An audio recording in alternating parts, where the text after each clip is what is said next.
Hi again, and welcome back to another episode of Quotes to Live By, reflecting on the much neglected radical teachings of the saints. If you've been following us for a few weeks now, you know that we have joyfully, gleefully parked ourselves in the ideas and the teachings of St. Thomas Aquinas. We're just dipping our toes into the water in so many ways because he wrote so many things and taught so many things. He is like a behemoth unto himself in so many ways. So we're just kind of getting started. It is not meant to be a comprehensive guide and teaching on Thomas Aquinas. It's just meant to be a reflection on some of the things that he wrote and said that are quite jarring, and also quite neglected by many Christians throughout the centuries. And I wanted to start with Aquinas personally because I find him to be really fascinating in so many ways and so misunderstood in so many ways. He tends to be seen as this kind of dry, intellectual, kind of snobbish academic in so many ways because of his major work that he wrote. It's very systematized, very rigid, right? Very detail-oriented, not terribly fun to read, in my opinion personally. Others would disagree with that one. But he wrote plenty of other things. So we've got a whole bunch of his sermons that he preached that we have translated. He wrote some things on some of the mystics, especially whenever he was younger. And just the complete turnaround at the end of his life, where he had written all of this stuff and done all this theologizing and gained a reputation for himself and a name for himself. And at the end of his life, he ended up kind of not renouncing it all, but just kind of stopping. He had some kind of experience of Christ, of the divine, we don't really know, that silenced him. And when people inquired as to why he just stopped writing and stopped doing his thing, he said that all of his works up to that point seemed to him as nothing but straw, right?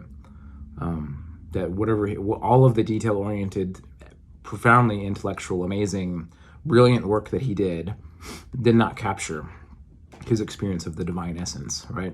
He realized he hadn't actually wrapped words around what he thought he had previously, which is really fascinating. I just find that to be amazing. And also, I picked Aquinas because he's often utilized by conservatives of many traditions as kind of the go-to figure. They utilize him to proof text their own kind of points. And he is known as a doctor of the church. He's not just a saint, he's a doctor of the church. That is a title that is seldomly and rarely given except to a few elite deep thinkers and mystics and pivotal figures within the Christian tradition. And so, I find my own desire to want to take him back and reclaim him as a more progressive Christian, along with many of the other church fathers and mothers, for sure. So, and there's certain teachings of his that have been kind of edited out, or are lesser known, because there's a certain voice that tends to dominate him, I guess I'll say it that way. So anyways, Aquinas wrote some stuff back in the 1200s that was pretty radical, even for the 1200s. Probably some of the things that he wrote was probably less radical then than it is now. In so many ways, the church has gotten more fundamentalistic as time has gone on, not less. In some areas, not all. But not across the board, but in some areas. But yeah, so much so that whenever his stuff was so radical in the 1200s, even that, I guess, as I mentioned before, people would come up and protest. They'd stand outside where he was staying and protest and riot, and it became a thing because they viewed his teaching as being too radical and too pagan and too progressive for the times. Speaking of that, how about we delve in to perhaps the most radical quote that we've journeyed into so far. And the quote for this week, St. Thomas Aquinas, the doctor of the church, says, "Sins of the flesh lead you towards God, whereas sins of the spirit lead you away from God." I'm going to repeat that. Sins of the flesh lead you towards God. Sins of the spirit lead you away from God. Sit on that one for a second.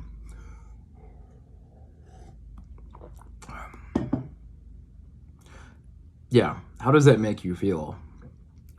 And is that somewhat mind-blowing to you? And if it's not mind-blowing to you, if it's kind of common sense to you, Good. Aquinas would agree with you. The thing that is mind-blowing to me is, had the church actually taken a quote like this seriously, and I say church at large, right? The church at large taking a quote like this seriously, all across the board, a lot of the culture wars that are happening right now just simply would not be happening. And our priorities as Christians would be focused on the things that we really should be prioritizing. And we wouldn't be so infatuated with sexuality and gender things. I think it was Pope Francis who said there are certain types of Christians who would stuff the whole world into a condom. I think that's brilliant. I think I butchered his quote, but it was something close to that. And yeah, quite amazing. But had we taken a quote like this to heart as Christians, had we let the good doctor's words really influence us to the core, things would look different for us. I really believe that. And Thomas Aquinas is not the only person to say something like this. It's a pretty well-known teaching within the saints throughout history, especially the further back you go.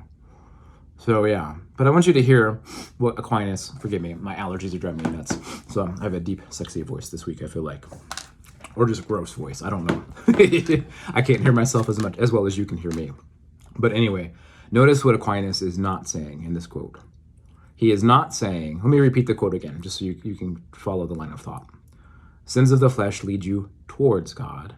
Sins of the spirit lead you away from God. Notice what he's not saying. He is not saying that sins of the spirit lead you really far away from God, whereas sins of the flesh lead you less far away from God. He's actually saying one type of sin leads you towards God, and the other type of sin actually leads you away from God. So let's give an example of what this would mean. Let's just pretend you're conservative, and maybe you are. I am not. But let's pretend you are, and you're in a conservative kind of Christian tradition, and you believe that something like homosexuality is just absolutely wrong, right? Especially openly practicing homosexuality is wrong. We Episcopalians do not, well, most of us Episcopalians, the majority of us Episcopalians do not subscribe to that view. We're open and affirming. It's not an issue for us, or at least it's becoming less of an issue for us. Maybe I should say it that way. But we are open and affirming as a church. But let's pretend that you're a part of a tradition and you're a Christian who is not open and affirming towards gay people, LGBT plus people, gay marriage, things like that. Just as an example. Even so, if you are the type of person who is judging the practicing homosexual or the gay married couple, it is they who are going closer to God. If you view homosexuality to be a sin and somebody's openly practicing it, and if you view it to be a sin of the flesh, right, which it would be in that worldview, they are the ones who are going closer to God. You, in your judging, you are sinning in the spirit. It's a sin of the spirit. You are going further away from God. So the practicing homosexuals are closer to God than the pious Christian who judges practicing homosexuals, if you take Aquinas' words to heart.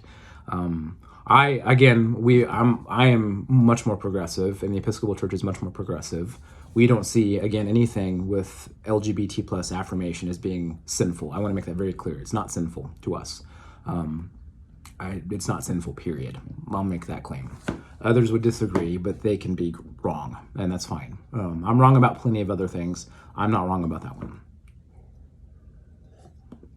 But, yeah,